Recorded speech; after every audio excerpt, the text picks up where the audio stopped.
नागरिकता कानून को लेकर पश्चिम बंगाल की मुख्यमंत्री ममता बनर्जी का विरोध जारी है। एक बार फिर उन्होंने गैर भाजपा मुख्यमंत्रियों से अपील की है कि वे एनपीआर यानी नेशनल पॉपुलेशन रजिस्टर का बहिष्कार करें। क्या है पूरा मामला, देखिए इस रिपोर्ट में।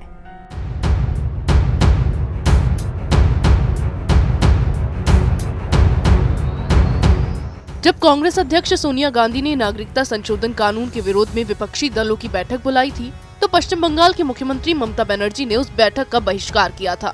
लेकिन अब वो खुद पूर्वोत्तर और गैर भाजपा शासित राज्यों के मुख्यमंत्रियों से अपील कर रही हैं कि वे राष्ट्रीय जनसंख्या रजिस्टर की प्रक्रिया शुरू करने से पहले इसमें मांगे जा रहे विवरणों पर ध्यान दें।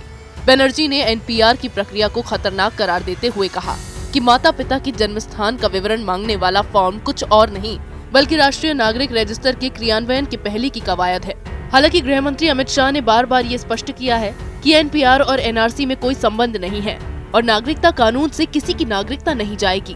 बहरहाल ममता बनर्जी ने केवल गैर भाजपा शासित राज्यों के मुख्यमंत्रियों से ही नहीं बल्कि पूर्वोत्तर के भाजपा शासित त्रिपुरा, असम, मणिपुर और अरुणाचल के मुख्यमंत्रियों से भी अपील की कि वो एनपीआर लागू करने का निर्णय लेने से पहले कानून को ठीक तरह से पढ़ें और एनपीआर फॉर्म के विवरणों का संज्ञान ले।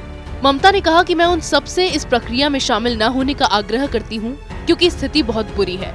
वो यही नहीं रुकी, उन्होंने कहा कि उनकी सरकार पश्चिम बंगाल विधानसभा में संशोधित नागरिकता कानून के खिलाफ जल्द ही प्रस्ताव पारित करेगी।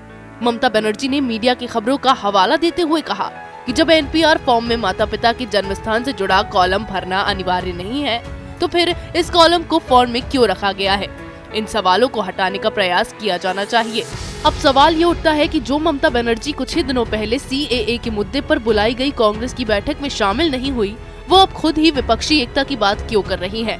तो इसका सीधा जवाब ये है कि ममता बनर्जी की नजर अगले साल होने वाले विधानसभा चुनाव में राज्य के 28% मुस्लिम वोटरों पर है। इस वोट में कांग्रेस और वामदल कहीं सेंधमारी न कर दे, इसका उन्हें भरपूर एहसास है। लिहाजा वो ये दिखाना चाहती हैं कि वो इस मुद्दे पर विरोध के हर आवाज का समर्थन करती है और कांग्रेस और वामदलों से दूरी भी बनाए हुए है। ममता बनर्जी नागरिकता कानून और एनपीआर के विरोध में कांग्रेस अध्यक्ष सोनिया गांधी द्वारा बुलाई गई बैठक का बहिष्कार करती हैं और फिर खुद ही वो इस मुद्दे पर गैर भाजपा शासित राज्यों को लामबंद करने की बात कर रही हैं। ऐसे में उनके इस विरोध को मुसलमानों का वोट हासिल करने का चुनावी हथकंडा ना कहा जाए तो क्या कहा जाए। इसी तरह की खबरें मैं आपके लिए लाती रहूंगी, तब तक के लिए बने रहिए हमारे साथ। अगर आपको हमारा वीडियो पसंद आया हो तो इसे लाइक करें, हमारे चैनल को सब्सक्राइब करें और हाँ, बेल आइकन दबाना ना भूलें ताकि आप तक हमारे वीडियो की नोटिफिकेशन पहुंचती रहे। आप अपना सुझाव हमें कमेंट बॉक्स में दे सकते हैं। हमारे साथ जुड़ने के लिए शुक्रिया।